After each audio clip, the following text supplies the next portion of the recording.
जब सिस्टम किसी नौकरी की नोटिफिकेशन जारी करता है तो उन पेपर के डार्क ब्लैक अक्षर में हमें सब दिख जाता है कि इसमें सब कुछ काला ही होगा। अब तो ऐसा लगता है कि नोटिफिकेशन भी काले मन से ही निकाली जाती है। स्टूडेंट से एग्ज़ाम करवाने के नाम पर फ़ी वसूल की जाती है और फिर ना तो कोई वो एग्ज़ाम होता है और ना ही एग्ज़ाम पे चर्चा होती है, और हम स्टूडेंट के पास रह जाता है तो सिर्फ वही काले अक्षर।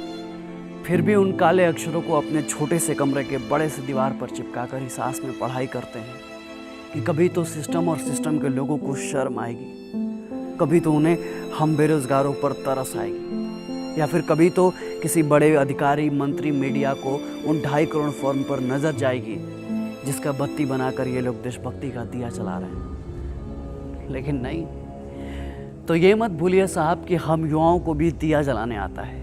बत्ती को मसाल बनाने के औकात हम युवा भी रखते हैं, और जिस दिन उस मशाल को लेकर देश का युवा सड़क पर उतर गया ना, आपके काले मन और काले अक्षर का हिसाब किताब बराबर कर दिया जाएगा। युवा भारत की बात होती है तो सरकार और मीडिया चैनल सीना ठोक कर इतराते हैं, पर वहीं बात बेरोजगार भारत की आती है तो सरकार और बड़े बड़े मीडिया चैनल्स की बत्ती गुल हो जाती है। सनद रहे सरकार, ये एनालॉग नहीं डिजिटल इंडिया है।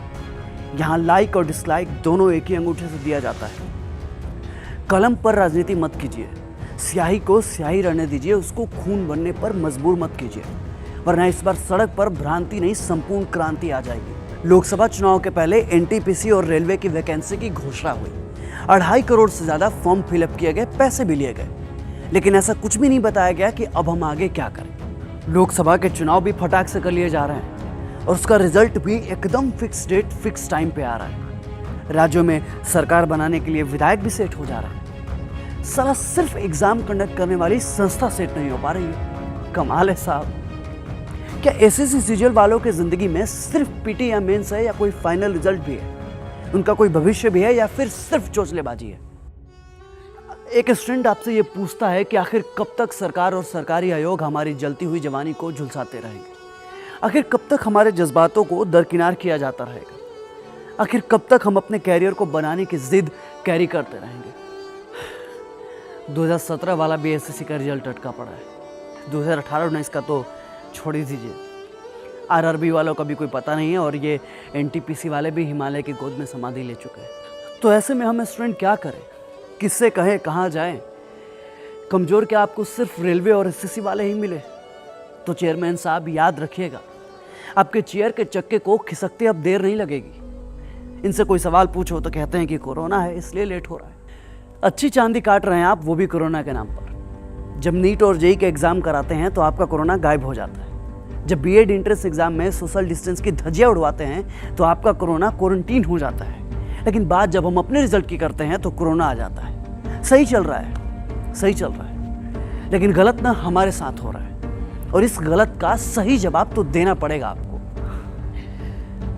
देखिए साहब, हर चीज की ना एक लिमिट होती है। पेशेंस का भी पेशेंस होता है, और अब ना लिमिट भी लिमिट क्रॉस कर चुका है।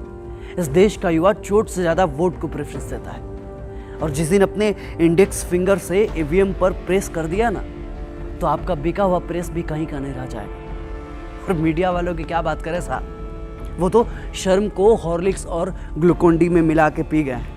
इन्हें देश की बेरोजगारी, युवाओं के टूटते हौसले और हम स्टूडेंट के बिखरते सपनों से कोई लेना देना नहीं है। मीडिया में चीन के माल के बहिष्कार की खबर चल रही है, पर इसी देश में हम युवाओं को, हम स्टूडेंट को बहिष्कृत किया जा रहा है। इससे किसी को कोई लेना देना नहीं। इन्हें दलित, हिंदू, मुस्लिम, ब्राह्मण सबकी खबर है, सिर्फ हम बेरोजगार स्टूडेंट की कानों कान खबर नहीं। तो बताइए ना साहब, हम आपका बाइकआउट क्यों ना करें, जब आपने हमें सालों से बाइकआउट करके रखा है? आपकी खबर हमारे किसी काम की है ही नहीं, तो आप किस काम के हैं? और इस बार तो आप भी देखोगे कि हम स्टूडेंट और बेरोजगारों को बाइकआउट करने का नतीजा क्या होता है। हमारी संवेदनाओं को कुतरने का आगाज आपने किया है, तो हमारी भावनाओं से खेलने का अंजाम भी आप भी देखोगे। अगर आप हमारी समस्याओं को नहीं सुलझा सकते तो आपको कुर्सी पर बैठने का कोई हक नहीं है। और हाँ, आपके सिस्टम में जो दीमक लगा है ना, उसे साफ कर लीजिए अब भी, क्योंकि एक न एक दिन इसका हिसाब तो आपको देना होगा। और हमें कमजोर समझने का भूल मत कीजिएगा, क्योंकि जो हम पढ़ते हैं ना, उसका प्रैक्टिकल भी करते हैं। हमें अपने अधिकारों को छीनने पे मजबूर मत कीजिए, क्योंकि हमें लोकतंत्र भी अच्छे से आता है और क्रांति भी। याद रखिएगा, जिस दिन देश का युवा पढ़ाई लिखाई छोड़ क्रांति पर उतर गया ना, आपके लिए बहुत मुश्किल हो जाएगी। सिस्टम की कुर्सी चरमरा जाएगी आपकी। और ये मत भूलिए कि लोकतंत्र में सत्ता का नशा ज्यादा दिन तक नहीं रहता, क्योंकि जो लोक है वही तंत्र है। क्यों तरसता है तू बंदे, जल्द ही बदलेगा मंजर। झांक ले तू एक दफा बस दिल से अपने दिल के। ओ सिकंदर